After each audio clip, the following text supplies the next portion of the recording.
Good morning, student. This is the third lecture video for group 16. आज हम लोग जो डिस्कस करेंगे ये लेक्चर वीडियो 3 है।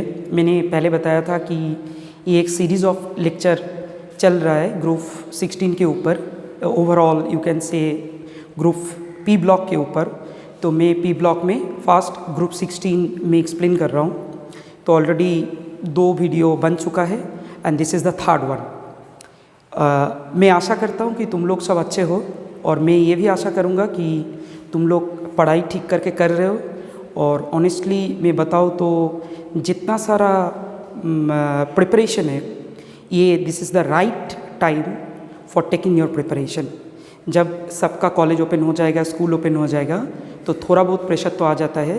तो ये जो अभी पेंडेमिक सिचुएशन चल रहा है, लॉकडाउन चल रहा है, इसमें अगर कोई अच्छा करके प्रिपरेशन कर लेता है तो this will be in the extra portion.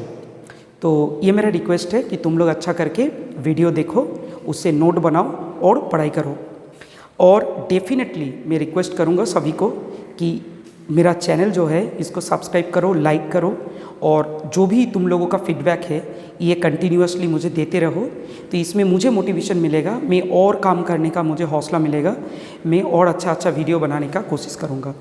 क्योंकि ऑनलाइन ये जो प्रोसेस है, ये ऑनलाइन प्रोसेस में मोटिवेशन जो टीचर वीडियो बना रहे, पढ़ा रहे, तो ये मोटिवेशन व्यूअर्स से मिलता है। तो मैं सबको ये रिक्वेस्ट करूँगा कि प्लीज़ चैनल को सब्सक्राइब करना, लाइक करना और तुम लोगों का जो भी फीडबैक है, जो क्वेश्चन है, कुछ भी तुम इसमें कमेंट बॉक्स में तुम लोग डालो, मैं उसका ज़रूर रिप्लाई करूँगा। ठीक है, तो आ जाओ आज के पॉइंट में। This is lecture number 3 related to group 16 of P block. तो बोर्ड में क्या लिखा है? बोर्ड में लिखा है melting point and boiling point. आज हम लोगों को देखना है कि ग्रुप 16 में melting point and boiling point order कैसा होता है। That is very important for us कि मेल्टिंग पॉइंट, बॉइलिंग पॉइंट कैसा होगा। Before going to the main discussion मैं तुम लोगों को ये बताना चाहूँगा कि ग्रुप 16 में जो जो एलिमेंट है हम सभी को पता है, ऑक्सीजन है, सल्फर है, सेलिनियम है, टेलुरियम है and one of the most odd one out polonium, जिसको हम रेडियो एक्टिव एलिमेंट कहते हैं, वो भी है। तो हम लोग नॉर्मली ऑक्सीजन से टेलुरियम तक सब प्रॉपर्टी चेक करेंगे। Group 16 is actually is an non metallic group. ठीक है, तो ये जो नॉन मेटेलिक ग्रुप है ये ज़्यादा से ज़्यादा कोवेलेंट बॉन्ड फॉर्म करता है।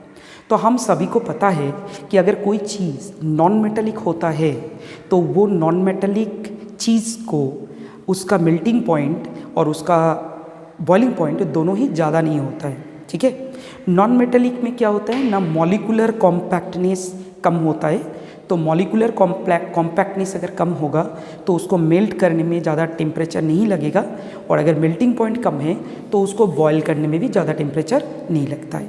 तो व्हाट इज़ द समरी? इस बातों का अगर समरी करें तो समरी कुछ ऐसा होगा कि since group 16 elements are mainly non metals, okay, they use to form covalent bond, they use to form covalent molecule. इसलिए हम लोग बोल सकते हैं कि इस ग्रुप 16 का जो एलिमेंट है इसका melting point and boiling point ज़्यादा नहीं होता है। क्लियर? तो इसका ऑर्डर हम लोग चेक कर लेंगे कि कैसा ऑर्डर है। जितना होता है उसका भी एक ऑर्डर है।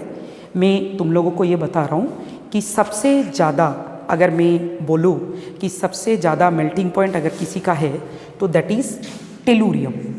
उसके बाद आ रहा है सेलिनियम, उसके बाद आ रहा है सल्फर एंड उसके बाद लास्ट में आ रहा है oxygen. This is the order for MP। MP stands for melting point. तुम सभी को दिखाई दे रहा है, मैं थोड़ा सा स्क्रीन के बाहर जा रहा हूँ तो तुम लोगों को दिखाई देगा। तो हम क्या देख रहे हैं? टेलुरियम का सबसे ज़्यादा मेल्टिंग पॉइंट है। मेल्टिंग पॉइंट समझ में आएगा तो बॉइलिंग पॉइंट भी ऑटोमेटिकली आ जाएगा।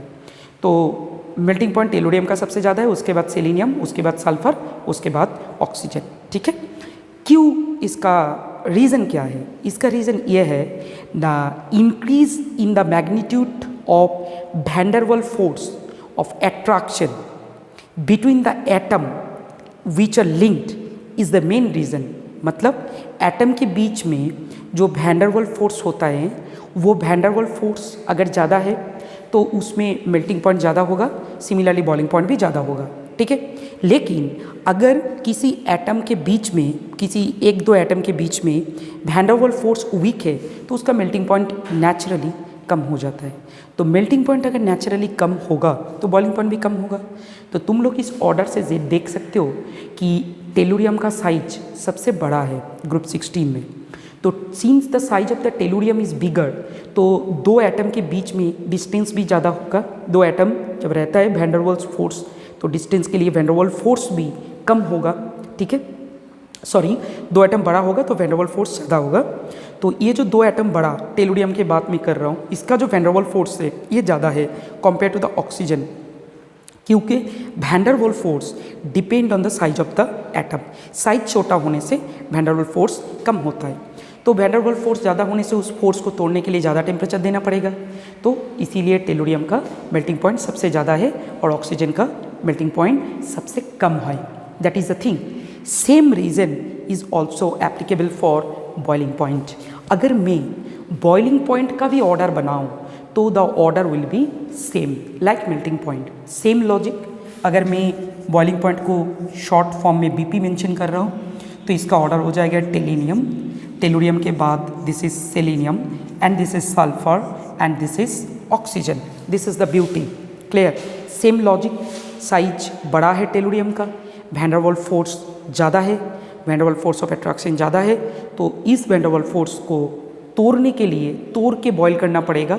तो तोड़ने के लिए ज़्यादा एनर्जी चाहिए। That is the simple process, that is the simple logic to remember the what, to remember the melting point order and boiling point order for group 16 element, ठीक है। तो ये तो हो गया मेल्टिंग पॉइंट बॉइलिंग पॉइंट के बाद, ठीक है। तो अभी हम लोग मेल्टिंग पॉइंट बॉइलिंग पॉइंट छोड़ के नेक्स्ट जिस टॉपिक्स में हम लोग जाएंगे दैट इज़ इलेक्ट्रोनेगेटिविटी। तो चलो हम इलेक्ट्रोनेगेटिविटी डिस्कस करते हैं। तो नेक्स्ट टॉपिक्स इलेक्ट्रोनेगेटिविटी, ठीक है। इसका तो इलेक्ट्रोनेगेटिविटी रिमार्केबल होगा ये बोलने का ज़रूरत ही नहीं है, because I already told you that group 16 elements are the non metal. तो इलेक्ट्रोनेगेटिविटी नॉन मेटल का तो बढ़िया होता है, दैट इज़ क्वाइट कॉमन। और मैं ऑर्डर दिखाने से पहले मैं एक चीज़ तुम लोगों को बताना चाहूँगा कि जो इलेक्ट्रोनेगेटिविटी है ये भी साइज के ऊपर डिपेंड होता है। एटम का साइज अगर छोटा होता है तो उसका इलेक्ट्रोनेगेटिविटी ज़्यादा होता है, और एटम का साइज अगर बड़ा होता है तो उसका इलेक्ट्रोनेगेटिविटी घट जाता है, ठीक है। ये कॉमन एक नॉलेज है फ्रॉम पीरियोडिक टेबल। छोटा होने से क्या होता है, एटम अगर छोटा है तो फोर्स ऑफ अट्रैक्शन मतलब बॉन्डेड जो इलेक्ट्रॉन पेयर है, rather you can say the shared electron pair from A molecule, atom आराम से उसको उसके खुद के ओर खींचने में आसानी होता है, ठीक है। दैट मीन्स क्या मुझे पता करना है, उसका समरी लाइन क्या है ना, साइज छोटा है एटम का इलेक्ट्रोनेगेटिविटी ज़्यादा होगा, साइज बड़ा है एटम का तो इलेक्ट्रोनेगेटिविटी कम होगा। According to this what would be the order, the order would be like this. Oxygen का इलेक्ट्रोनेगेटिविटी सबसे ज़्यादा है, देन आ रहे सल्फर, देन आ रहे सेलेनियम, देन आ रहे टेलुरियम, ठीक है। ये ऑर्डर है। हम सभी को पता है ऑक्सीजन का छोटा साइज है और टेलुरियम का बड़ा साइज है, तो electronegativity order should be like this. This is the main thing. Another important point, ये जो ऑक्सीजन है इसको पूरा पीरियोडिक टेबल में सेकेंड मोस्ट इलेक्ट्रोनेगेटिव एलिमेंट माना जाता है। सबसे ज़्यादा इलेक्ट्रोनेगेटिविटी किसका होता है, फ्लोरीन का। फ्लोरीन ग्रुप 17 में जो फ्लोरीन फर्स्ट मेंबर है उसका होता है, हैलोजन में उसका वैल्यू है 4.0। ऑक्सीजन को माना जाता है सेकेंड मोस्ट इलेक्ट्रोनेगेटिव एलिमेंट, इसका वैल्यू है 3.5, ठीक है। इसका वैल्यू है 3.5। तो ये जो 3.5 वाला चीज़ है, ठीक है, ये वैल्यू ऐसे ही तुमको प्रैक्टिस करते करते याद आ जाएगा, ठीक है। तो ये जो है, तो ऑक्सीजन के बारे में मैंने क्या बोला, ऑक्सीजन, ये जो ऑक्सीजन है इज द सेकेंड मोस्ट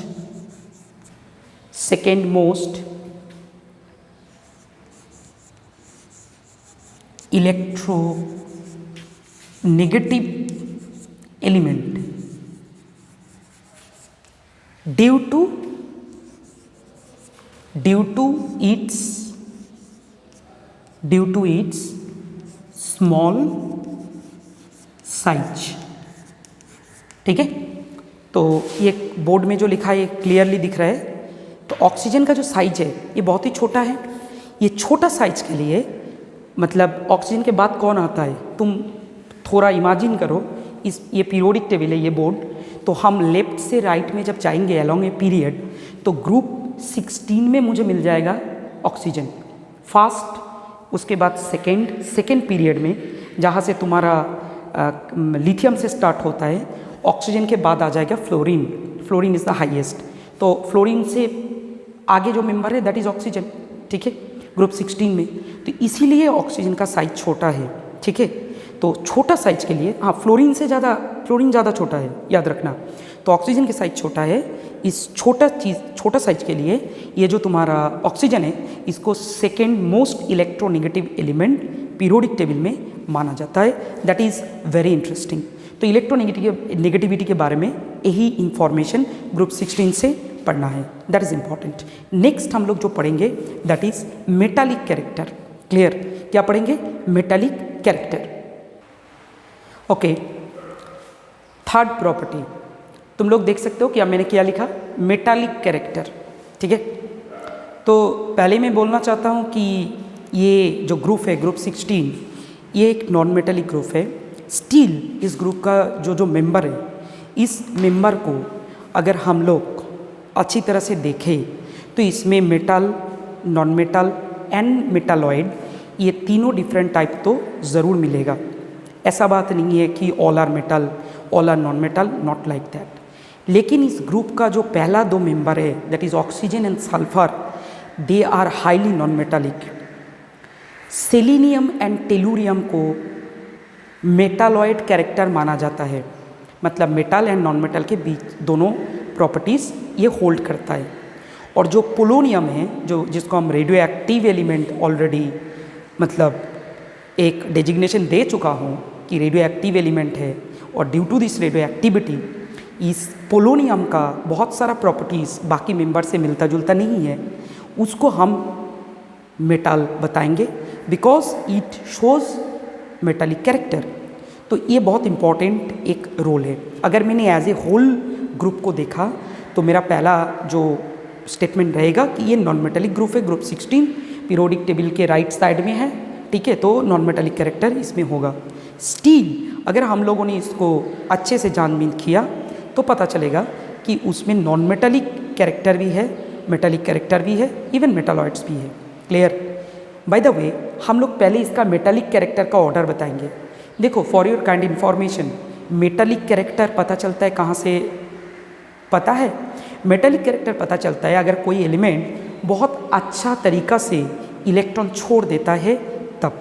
अगर इलेक्ट्रॉन छोड़ने में किसी का दिक्कत हो रहा है, इलेक्ट्रॉन नहीं छोड़ रहा है, तो हम बताएंगे कि वो नॉन मेटालिक है।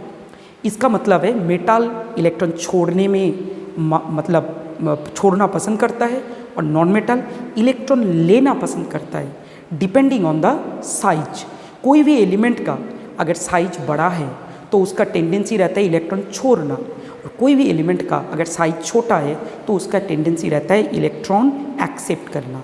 तो ये जो पॉइंट मैंने बोला, इसको दिमाग में रखते हुए मैं एक ऑर्डर बताऊंगा। किसका ऑर्डर? मेटालिक कैरेक्टर का ऑर्डर। सो मेटालिक कैरेक्टर में हम पहले बताएंगे, first I am taking polonium first. Polonium सबसे ज़्यादा है, ये डिक्रीजिंग ऑर्डर है। देन टेलुरियम आ रहा है, देन सेलेनियम आ रहा है, देन सल्फर आ रहा है, देन ऑक्सीजन आ रहा है। This is the metallic character order. इसका मतलब क्या हुआ? सबसे ज़्यादा कोई स्ट्रॉन्गेस्ट मेटल है तो पोलोनियम, ये तो रेडियो एक्टिव एलिमेंट है, ऑलरेडी टोल्ड यू। सबसे मज़ा की बात है कि इसका साइज रिस्पॉन्सिबल है। Polonium is the biggest in the family size, with respect to size, तो इसका मेटालिक कैरेक्टर ज़्यादा होगा।